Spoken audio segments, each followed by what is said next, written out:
What's up, everybody? Welcome back to episode 3. If you're enjoying the series so far, make sure to hit that subscribe button. Let's get into it.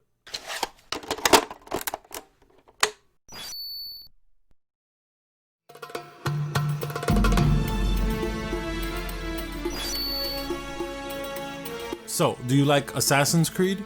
Specifically Assassin's Creed 2's platforming dungeons? Well, how about an entire game just like that? And with good reason. The creators of the Prince of Persia franchise went on to make the Assassin's Creed franchise. Running along walls? Got it. Cinematic fight finishers? Got it. Scaling buildings in a puzzly fashion? Here it is. Released in 2003 by Ubisoft, Prince of Persia came into the scene ready to blow minds. You take control of the Prince of Persia.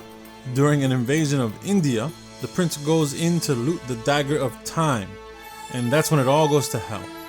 Everyone turns into sand, including the prince's father.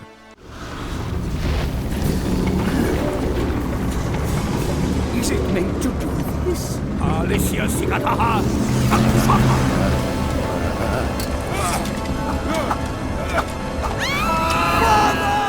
The prince has to get down to what's really going on.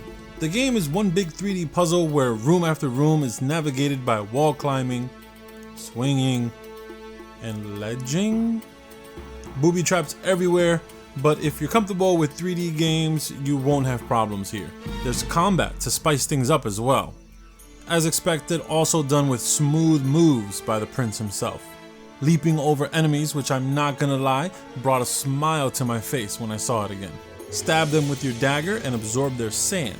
Sand, which is used to rewind time if you take damage during combat or platforming. The game oozes style, as the prince makes his way around with tight, responsive controls. The music is a mix of rock and Persian style themes that get louder during action.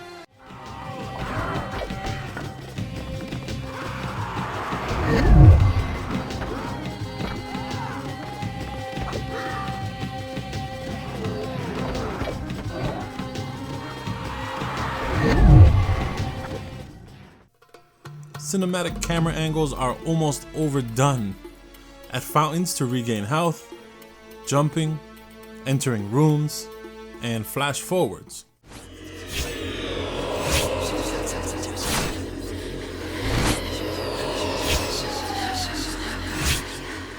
There's also hidden stuff to find if you're willing to explore enough, like these rooms where the prince increases his health bar. Gathering footage for the Prince of Persia really took me back to a time where we got complete, polished games that were different from everything else that was on the system and ran well on the system.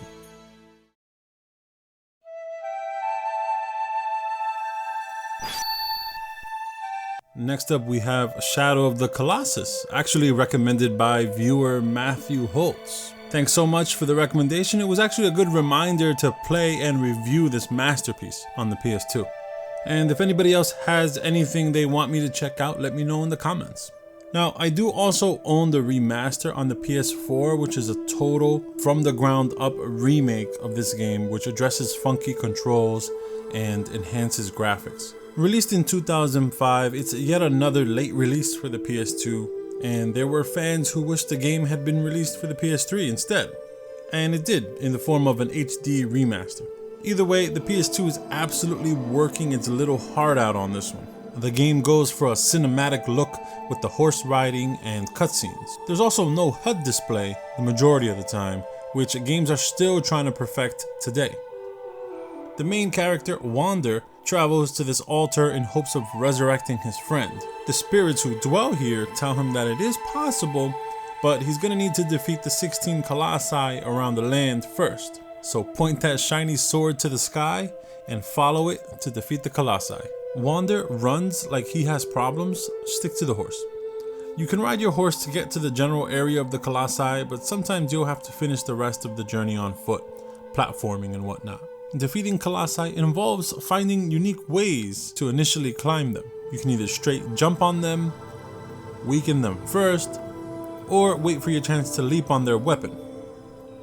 Once on the colossi, you search for their weak points and smash it down with the sword for massive damage. Defeat, rinse and repeat, 16 times. Yep, that's it. No villages to visit, no smaller enemies to fight, or side quests to complete. The game's really about taking in the beauty of the land, riding your horse all peaceful like to different locations. The Colossi is where you'll get your fix of puzzles and combat, because some of these Colossi are hard to take down. There's no dead giveaway on how to defeat them. Shadow of the Colossi is one of those games that, despite its flaws, the game's character shines through more than anything else, and it's loved by the fans.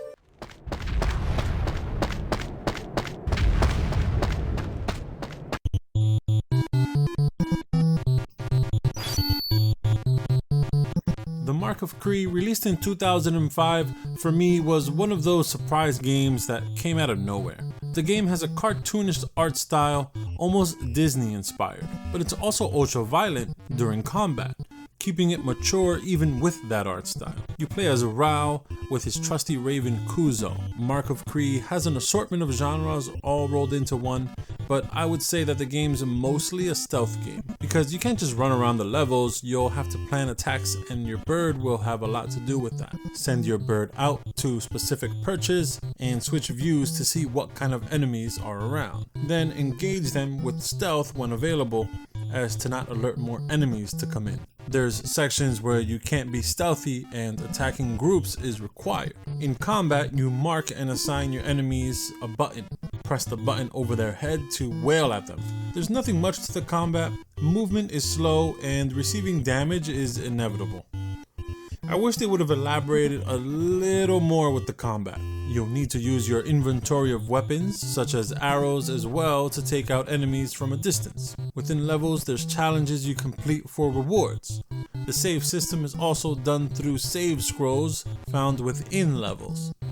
You can only save if you have scrolls. No scrolls, too bad. This is one of the first games I could remember that did still screen cutscenes properly. You see, the cutscene is a still image, but it's done in a sketch form, as if an artist is sketching the scene as it goes on. Really entertaining, way better than slideshow cutscenes. The bird's view is something you won't see again until Assassin's Creed on 360.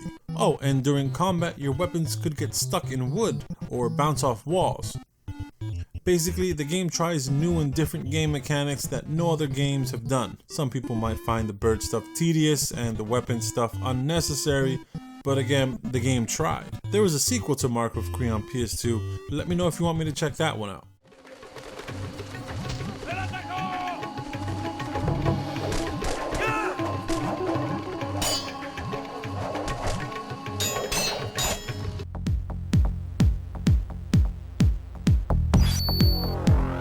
Released in 2002, Dead to Rights is a game you don't hear much about these days, despite the cool stuff it did. Okay, so the bullet time jumps were straight ripped out of Max Payne.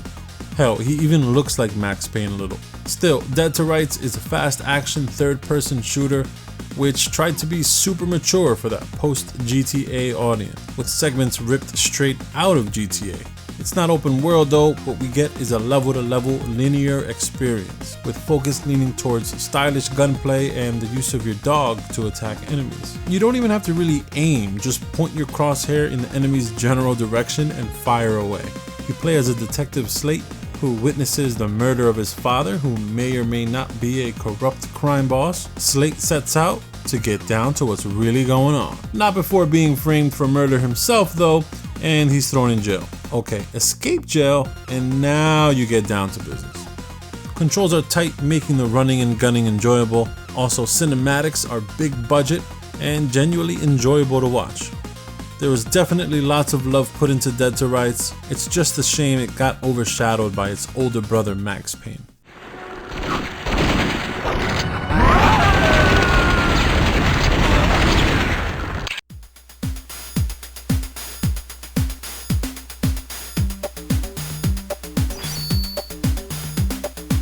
Released in 2002, SOCOM is a third-person tactical shooter in the vein of a Rainbow Six or a Ghost Recon. But in my opinion, SOCOM stands above them because of the extreme polish and, for the time, super realistic Navy SEAL gameplay. The game even came packaged with a headset to give your team commands like engage, hold fire, and more. Character models are large and dominate the screen as if to say, yeah, you know we look good. Backgrounds and mission scenery are top notch. I record footage on a PS3 with progressive scan enabled, and graphics hold up nicely. I don't know if I'm just easily impressed, but tell me I'm wrong.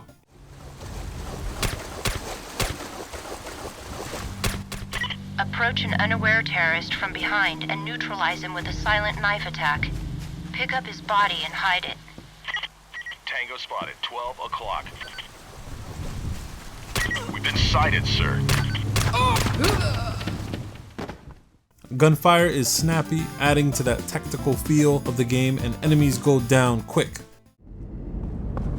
Tango sighted. Looks like he's moving. Of course, playing as Navy SEALs, missions consist of infiltrating locations unnoticed, gathering intel, and leaving without a trace. That is when you're not blowing stuff up. Jesus, did we really have to?